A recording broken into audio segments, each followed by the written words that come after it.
Bell's palsy. The facial paralysis that's affected A-listers like Angelina Jolie and George Clooney. In a new interview in the September issue of Vanity Fair published Wednesday, Angelina Jolie went public with a diagnosis of Bell's palsy, a type of temporary facial paralysis. Sometimes women in families put themselves last, she says. Until it manifests itself in their own health, she told the magazine, noting that she had it last year and that acupuncture helped her recover fully.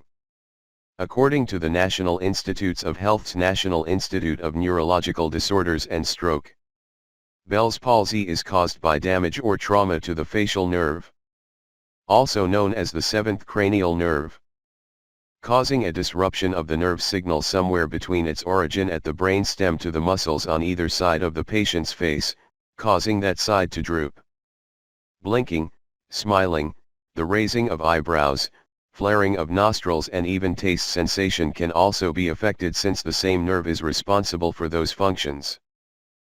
In most cases, only one side of the face is affected, though it can affect both. What causes it?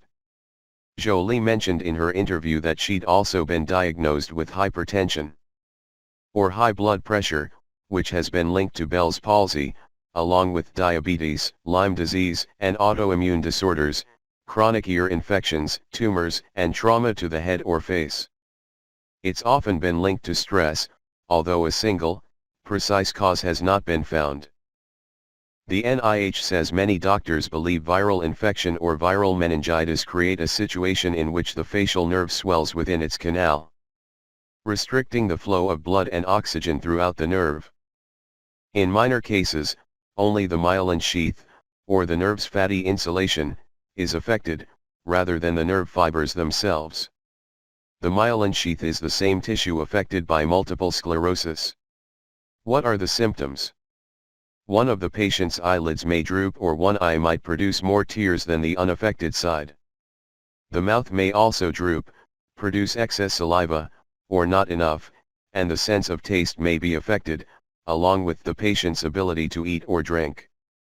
Hypersensitivity to sound, ringing in the ears, headaches, dizziness, and impaired speech can also be signs of Bell's palsy. The symptoms often occur suddenly and peak within 48 hours. How is it diagnosed and treated?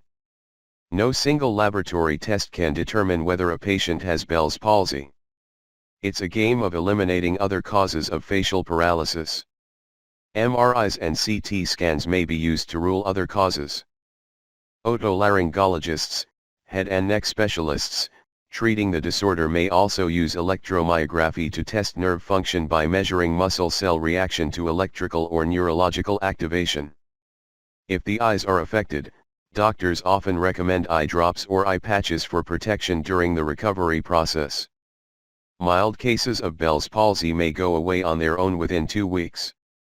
If symptoms persist, it may be treated with pain relievers or steroids, often prednisone, to reduce swelling.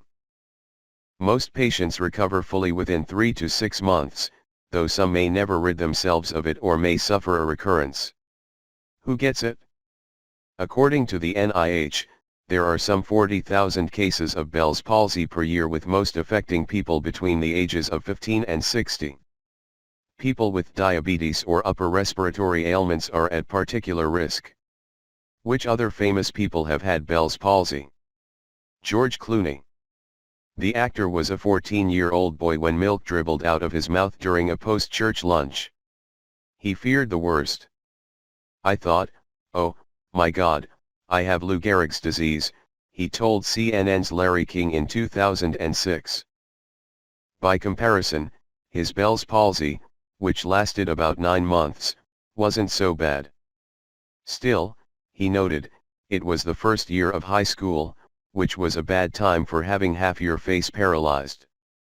Pierce Brosnan. The former James Bond actor told TV Guide he suffered from it in the 1980s after catching a virus while shooting a shirtless scene in a river. He was put on prednisone and had to be shot from the left side to mask the disorder, which went away a few weeks later. The Mountain from Game of Thrones.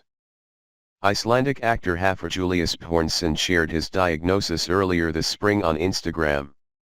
It didn't stop him from winning the title of Europe's Strongest Man, though he understandably told fans he wouldn't be able to smile for photos.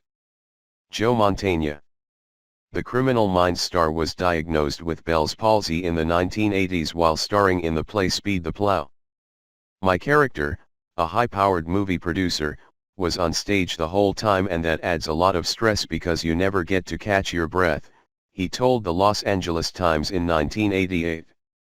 While I was doing the play, I came down with Bell's palsy, which is a stress-related illness. And I'm sure the play had something to do with my getting it.